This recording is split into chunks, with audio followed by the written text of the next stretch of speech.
Bienvenue dans cet épisode. Aujourd'hui, nous allons nous enraciner dans une vérité. Jésus est devenu malédiction afin que nous recevions la bénédiction de Dieu.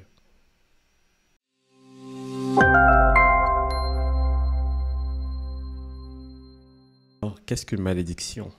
La Bible définit la malédiction comme tout ce qui entre dans notre vie dans le but de nous détruire, par conséquence d'une faute ou d'un péché. La Bible, au sens large, parle aussi de la malédiction comme toute forme de diffamation ou de calomnie. On va savoir pourquoi tout à l'heure c'est important d'inclure ces deux choses. Mais vous savez quoi?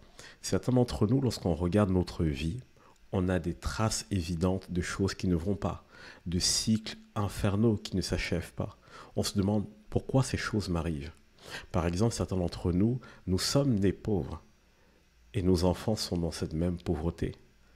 Certains, nous sommes nés avec des maladies héréditaires. Vous savez quoi? La malédiction est en fait la suite logique de ce qui s'est passé dans le jardin d'Éden. Dans les épisodes précédents, je vous ai parlé en fait du péché en premier lieu et ensuite de la honte. Une fois que Adam et Ève ont péché, ils se sont rendus compte qu'ils étaient nus, ils ont eu honte et ils se sont cachés. Et lorsque Dieu est venu les voir, Dieu leur a dit « Je vous avais prévenu de ne pas manger de ce fruit.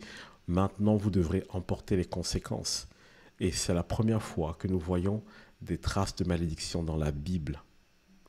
Et c'est toujours la conséquence de quelque chose qui s'est passé ou produit d'une action qu'on a faite qui va à l'encontre de l'ordre établi naturellement par les choses. Certaines personnes sont malades à cause de ce qu'elles ont fait ou à cause de ce que leurs parents ont fait. Mais j'ai une bonne nouvelle pour vous aujourd'hui. En fait, on a une autorité pour détruire cette malédiction. C'est tellement important déjà de connaître les promesses de Dieu au sujet de la malédiction. Je vais vous en prendre juste quelques-unes, très simples, sur lesquelles j'aimerais que vous puissiez vous ancrer.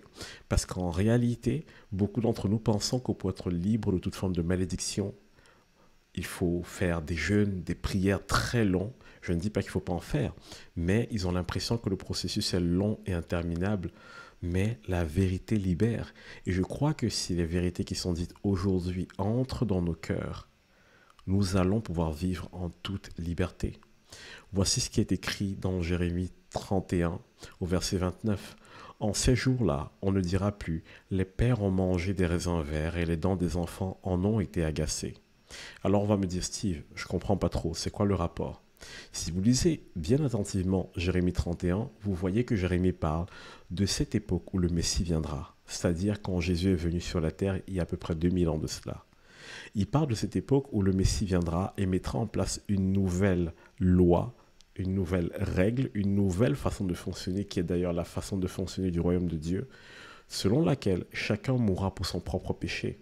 Mais le Messie va aussi donner le plan de rédemption pour l'humanité afin que tous soient libérés de la puissance du péché et de la mort. Et quelque chose d'intéressant à noter ici. Il dit, les pères ont mangé des raisins verts, les dents des enfants ont été agacées. C'est très symbolique, mais regardez attentivement. Si vous mangez des raisins verts ou des raisins pas mûrs, ou trop sucrés, ou trop acides, ce qui se passe, c'est que si vous ne vous brossez pas les dents, des caries arrivent. Vous aurez des caries. Et ça va être délicat. Vous aurez des douleurs dans les dents. Et qui trouverait juste que, par exemple, votre père ait commis quelque chose, une quelconque faute ou péché, mais que ce soit vous qui deviez payer cette dette, que ce soit sur vous que cela retombe? Or, la Bible nous dit clairement que lorsque les pères pêchent, lorsque les parents pêchent, les enfants ont la conséquence de ce péché. Ce que beaucoup de chrétiens ou beaucoup de personnes ne disent pas, c'est que dans la même Bible, il est écrit que Dieu veut bénir jusqu'à la 1000e génération. Donc, lorsqu'il y a un seul juste, Dieu veut étendre cette bénédiction sur 1000 générations.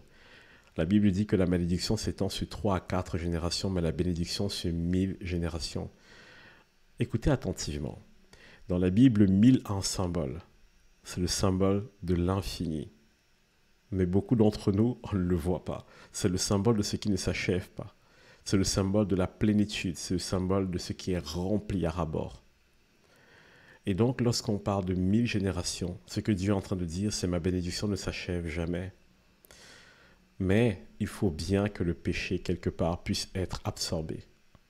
Donc, si vos parents ont fait quelque chose, s'il arrive que dans votre famille, il y a une sortes de malédictions, de maladies héréditaires ou de choses comme ça qui se propagent, c'est peut-être la faute de vos parents, ou peut-être de leurs parents, ou peut-être des parents de leurs parents. On ne sait même pas d'où ça vient.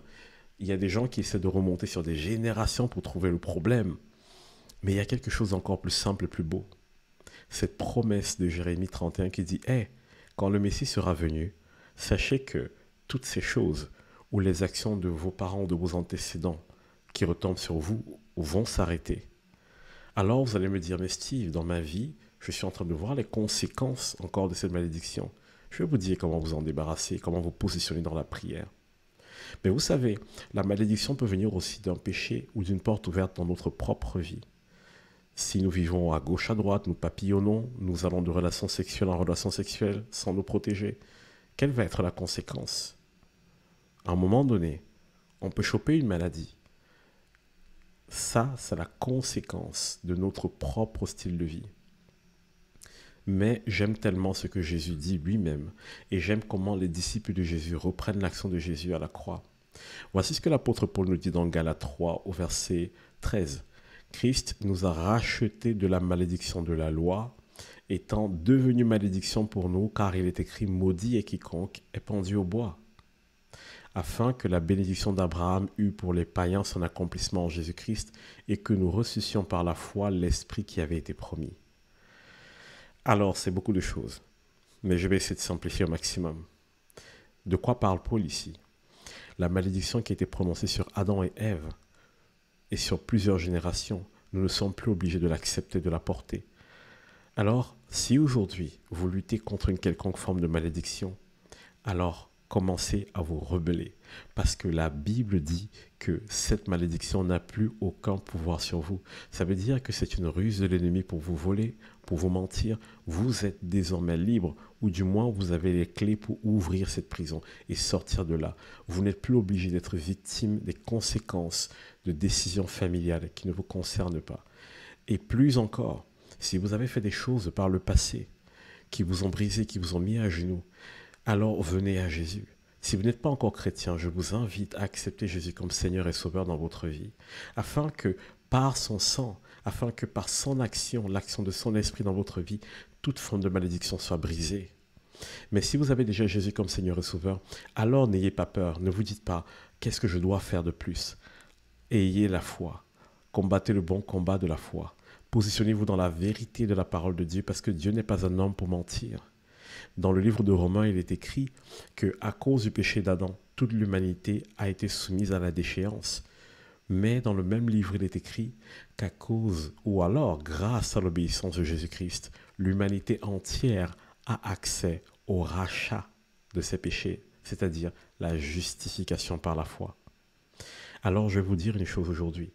Est-ce qu'il y a quelque chose dans votre vie qui relève de l'ordre de la malédiction? Est-ce qu'il y a des conséquences des actions de vos parents sur votre vie? Est-ce qu'il y a des maladies héréditaires qui traînent, des allergies par exemple, des maladies drépanocytose ou des choses de ce style-là? Est-ce que vous voyez des conséquences d'actions antérieures à vous qui sont en train de miner votre vie? À partir d'aujourd'hui, positionnez-vous et ancrez-vous dans cette vérité et commencez à déclarer cette parole.